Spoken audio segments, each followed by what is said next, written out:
Beep beep, good morning everybody and welcome to this thing that we like to call Northern News Now Plus on the Northern News Now Plus app.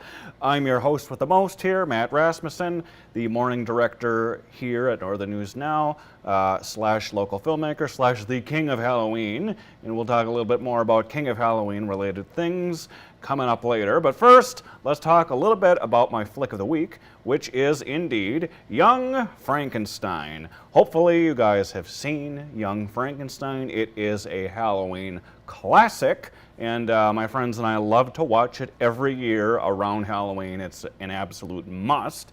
We'll talk a little bit more about Young Frankenstein in just a minute. But first, let's recap some box office numbers. That's what you all are waiting for, right? Not the shenanigans, the box office numbers. So let's pull up our first video.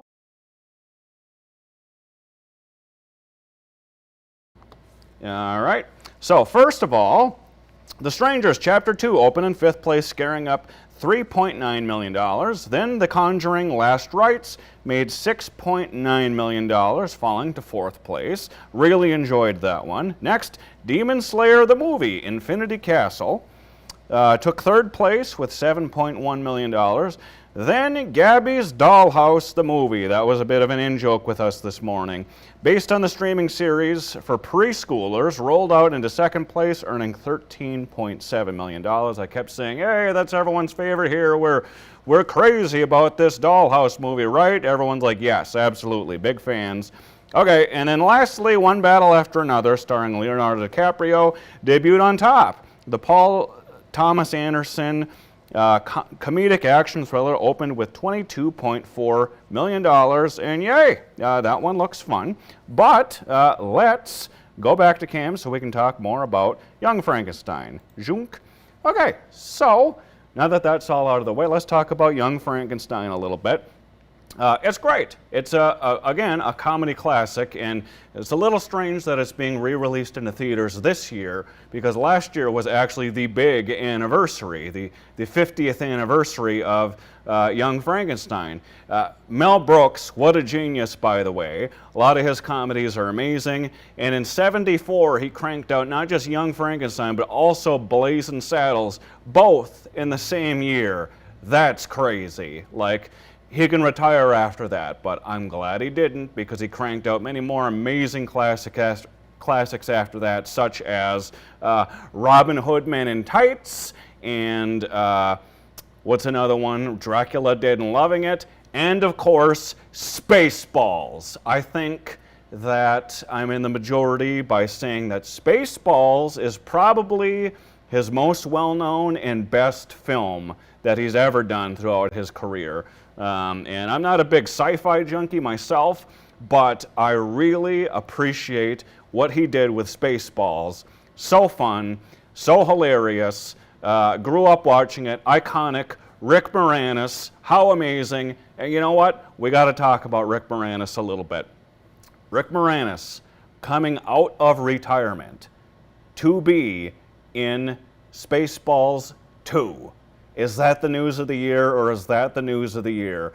We haven't seen Rick Moranis since the 90s, like on screen. He did like Honey, I Shrunk the Kids, Honey, I Blew Up the Kid, and then lastly he did Honey, We Shrunk Ourselves in like '97, and then I think he did a couple more things after that, and then he just vanished because he needed to go into retirement because his wife passed on and he needed to raise his kids. So yay on him for putting family first, and he stepped away from Hollywood and kind of really didn't miss it. But there's some fun things that did take place kind of throughout that time. Rick Moranis did come back to do a little bit of voice work. He came back to do Brother Bear in 2003, where he does a bit of a Bob and Doug McKenzie type with his counterpart Dave Thomas there. They reprised the McKenzie brothers basically for Disney to play Rut and Took, the two moose from both Brother Bear movies. And then there was the animated series that was going to come out based on Bob and Doug, and it did come out. It ran briefly and was canceled quickly, and I think part of the reason was because Rick Moranis did not reprise his character, although Dave Thomas did, and he was the creative force behind it. He like wrote everything and produced everything, and it was great. Wished I could have seen more of that show. It only ran for a few episodes, and we weren't able to actually see it here in the States because Bob and Doug McKenzie are, as we know, well-known Canadians.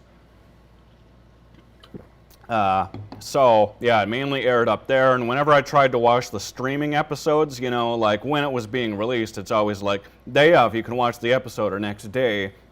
That was not an option, so I still have yet to see the entire Bob and Doug animated series. Wow, this really turned into a Rick Moranis type thing. But, the world needs more Rick Moranis, and thank God he's coming back. Like, we've wanted to see him again for years. We wanted to see him in Ghostbusters 3 and Ghostbusters 4. I'll forgive him for not returning to those. I get it. Spaceballs must have just been way more near and dear to him. Although his first big screen role, really his first big screen starring role was Strange Brew in '83.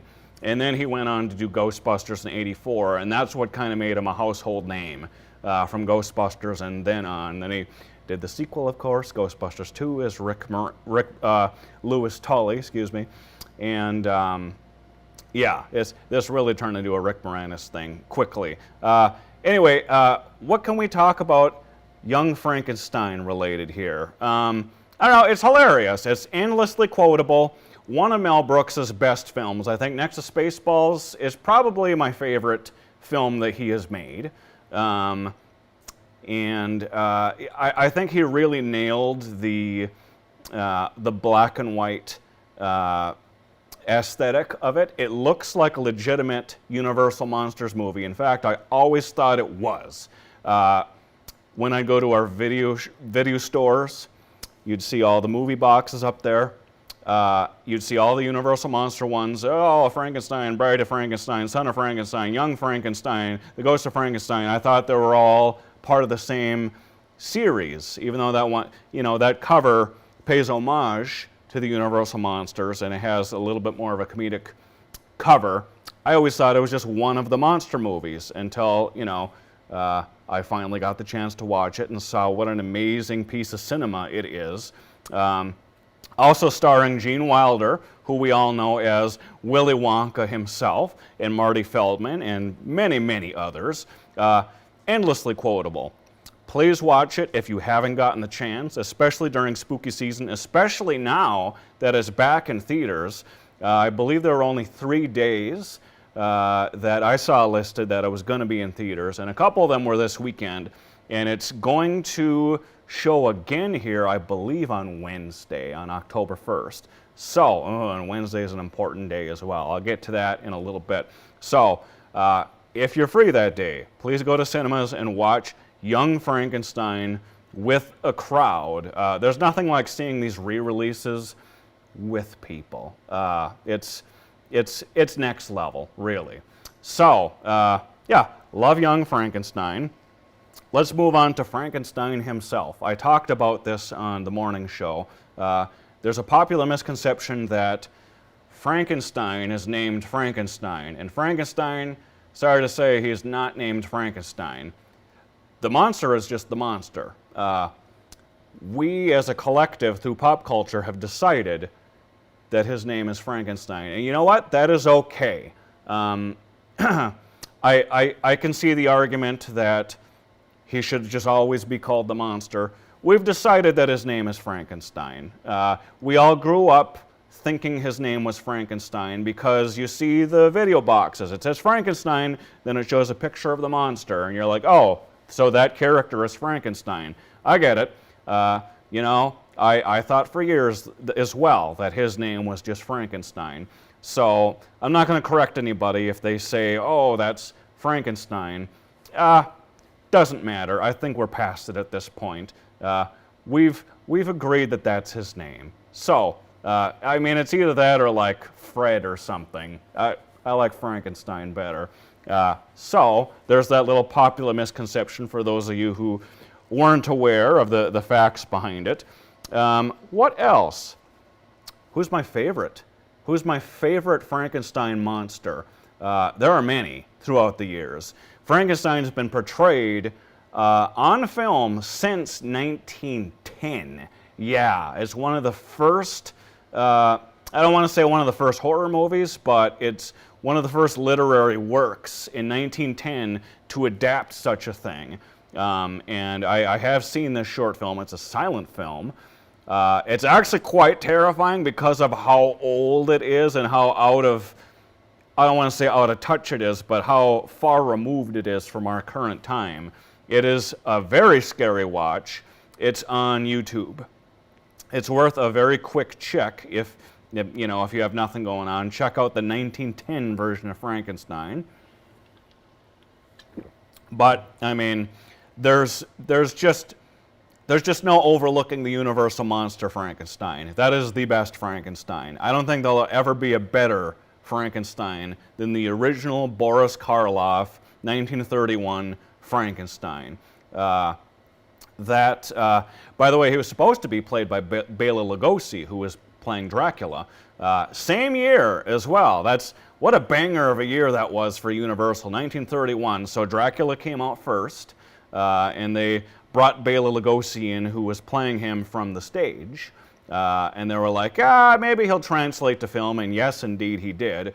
And Universal wanted to keep this relationship going with Bela Lugosi, so they pre-casted him as the monster in Frankenstein. That's what everyone thought it was going to be, and they even started releasing posters and promotional materials with Bela Lugosi as the monster and his name on the poster and stuff. Pretty cool, huh? Turns out that's never what happened. It wound up being Boris Karloff, and I can't think of a better person to portray that character.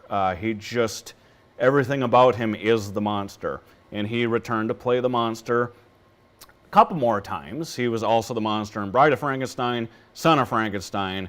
I think he was maybe tired of it by the time the fourth one came out, Ghost of Frankenstein. That's when they started bringing in new people, and then eventually Lon Chaney Jr. started playing Frankenstein. And I think he's my second favorite portrayal of the monster, Lon Chaney Jr., who also does the Wolfman. And he also at one point played Dracula. He was like a different version of Dracula. And then he played Frankenstein, Dracula, the Mummy, and the Wolfman. He did all four of them. Crazy, right? I think he's the only actor in history to have actually done that. And then Glenn Strange played Frankenstein. I like his portrayal as well. Glenn Strange kind of brought out this idea that Frankenstein walks like this. That was a Glenn Strange thing. You're not going to see Boris Karloff doing this. Maybe a little bit, but Glenn Strange is the one that really brought that into the populace. So, there's plenty of great Frankensteins out there, and then you've got not Robert Downey Jr. Robert De Niro played him in the '93 Frankenstein film, which I didn't mind. It was way more true to the novel, and I don't know, it just didn't do well in the box office, I believe. Someone this morning asked me, who is Robert De Niro? That person's going to remain nameless. Like, excuse me, who's Robert De Niro? Wow. I don't know. My head almost blew when I was asked that very question. I didn't even bother explaining it. Like, one of the greatest actors of our time, Godfather. That's all I got to say. So, we've covered a lot of Frankenstein-related things here. I probably went over on time here. Let's go to a quick break. Then we'll come back. I'll do another little weekend recap and just kind of tease a few things that are coming. And it'll be a hunky-dory day. So stick with me. I'm going to throw you to break real quick like here. And we'll be back in just a minute. Boop.